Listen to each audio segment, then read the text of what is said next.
पागल भी हो सकता था और वो आत्महत्या भी सुसाइड भी कर सकता था।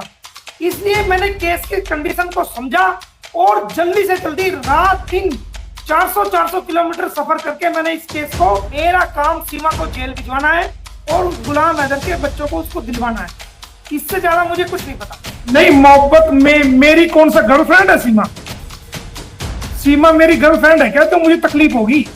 मेरे बच्चों को, गुलाम हैदर को दिलवाने के लिए सबसे बड़ी मेरी कानूनी, मेरी ये मजबूरी लगा लो या एक कानूनी लड़ाई का हिस्सा लगा लो, सबसे पहले मुझे सीमा के खिलाफ लीगल कार्रवाई करना सबसे मस्ट है मेरे लिए।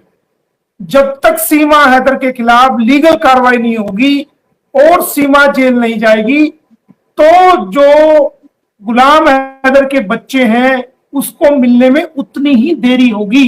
ये आप रोज मुझे बोलते हो कि उनके बच्चों के हवाले से कुछ करिए, मैंने किया हुआ है, लेकिन मेरी आदत नहीं है कि मैं कुछ कर लेता हूं और तभी उसको डिक्लेयर कर दूं। मैं ऐसा नहीं करता। मैं उनके बच्चों के लिए बहुत बड़ा स्टेप उठा चुका हूं, लेकिन मैं उसको जब तक नहीं बताऊंगा दुनिया के सामने, जब तक कि उसके अंदर कोई पॉजिटिव ऑर्डर पास नहीं हो जाएगा। ये मैं आपके चैनल से बता रहा हूं कि बच्चों के हवाले से मैंने अब से बहुत दिन पहले बहुत बड़ा कानूनी स्टेप मैं ले चुका हूं, लेकिन मैंने आज तक वो किसी को नहीं बताया। मेरे ऑफिस के अलावा और मेरे अलावा वो बात किसी को नहीं पता कि वो मैं कानूनी स्टेप बच्चों को दिलवाने के लिए ले चुका हूं। मेरी पूरी पैनी नजर है बच्चों की सेफ्टी के ऊपर। जो आज वाला केस है, ये केस मैंने 1 तारीख को फाइल किया था, 1 अप्रैल को मैंने फाइल किया था और 1 अप्रैल के बाद इस पे 3-4 बार मैं आर्गुमेंट कर चुका था। कभी किसी पॉइंट पे, कभी किसी पॉइंट पे, कभी किसी पॉइंट पे, कभी किसी पॉइंट पे, सारे पॉइंट्स मैंने एक एक करके कानून के हवाले से, भारतीय कानून, मैंने ऑनरेबल सुप्रीम कोर्ट के ऑर्डर साथ में रखे, हाई कोर्ट के ऑर्डर साथ में रखे और तमाम मैंने सवालात का, अदालत के तमाम सवालात का जवाब मैंने दिया है।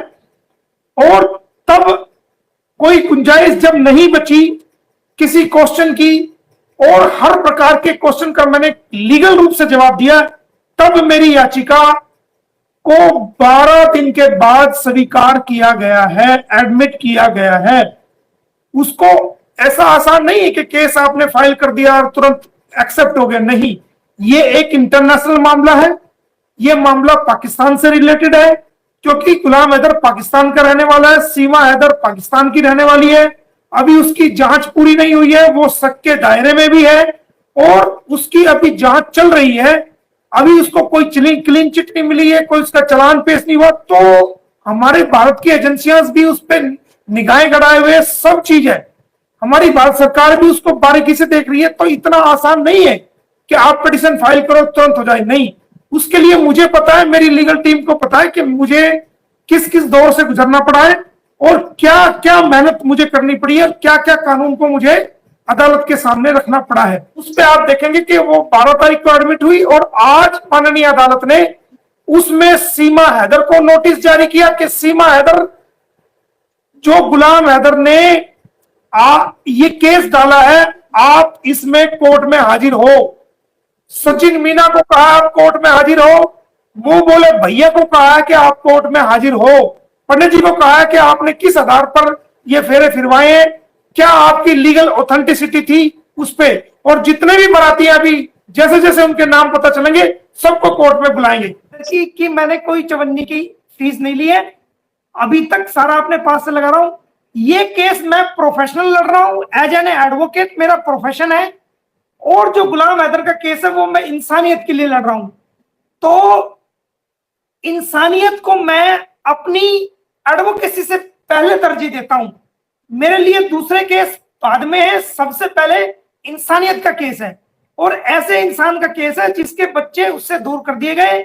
और जो अगर मैं इस केस में जल्दी ना करूं और इस केस में जल्दी ना करता, कोशिश ना करता, तो मुझे ये खतरा था कि गुलाम हैदर की मानसिक स्थिति उसको मजबूर कर देती कि वो पागल भी हो सकता था और वो आत्महत्या भी, सुसाइड भी कर सकता था। इसलिए मैंने केस की कंडीशन को समझा और जल्दी से जल्दी रात दिन 400 किलोमीटर सफर करके मैंने इस केस को अंजाम दिया है। एक केस नहीं, बहुत सारे लीगल मैंने चारों तरफ से इनको बांध दिया है। आने वाले टाइम में इनका हाल देखना कि क्या होगा। मसला ये है कि एपी सिंह साहब का जो काम है ना सर, वो बड़ा अजीबोगरीब सा है। जैसे उनको उनकी बातों से ये लगता है या लोगों को ये बताने की कोशिश करते हैं बेसिकली, एक तो ये है कि एक दुश्मन देश के आदमी का आप केस लड़ रहे हैं, फिर ये है कि आपको बेसिकली सनातनियों से मसला है, क्योंकि वो सनातनी हो गई है सीमा, उसके बच्चे सनातन हो चुके हैं, तो आपको बुनियादी तौर पर उन सनातनियों से ही मसला है, इसलिए आप दिन रात एक कर रहे हैं और वीडियो बना बना के डालते रहते हैं।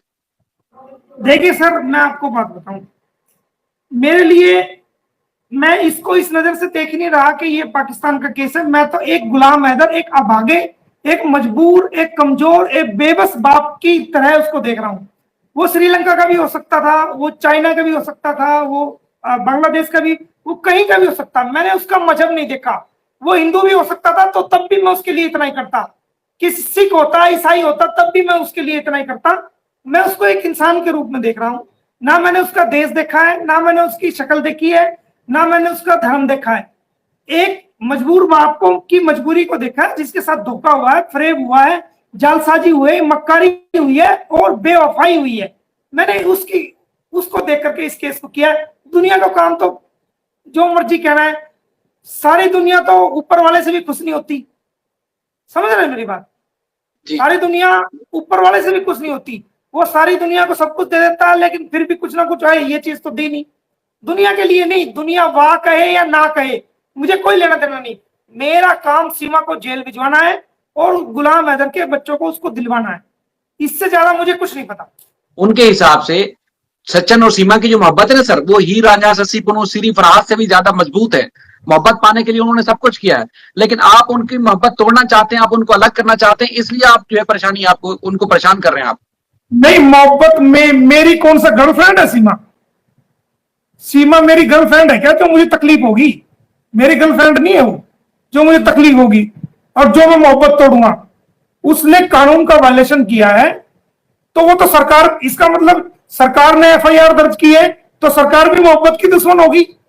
सरकार ने एफआईआर दर्ज की है ना, कोर्ट ने, पुलिस ने उसको पकड़ा, सरकार ने एफआईआर दर्ज की है, तो इसका मतलब सरकार भी मोहब्बत की दुश्मन। हमें मोहब्बत से क्या लेना देना? करती रहे तू मोहब्बत। तूने कानून तोड़ा है, इसलिए तेरे को 5 साल की जेल कराऊंगा। सीधी सीधी बात है ये। बच्चों को, हैदर को दिलवाऊंगा। तू मोहब्बत कर, जेल में पड़ी पड़ी मोहब्बत करती रहना, क्या दिक्कत है? सचिन भी तेरे साथ जाएगा।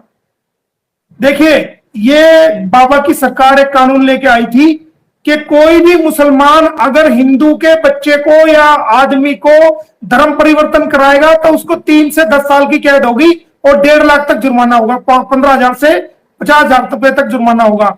और कोई भी हिंदू मुसलमान के बच्चे को या मुसलमान व्यक्ति को हिंदू धर्म में बिना कानून को फॉलो करे धर्म परिवर्तन कराएगा, उसके लिए भी यही सजा है।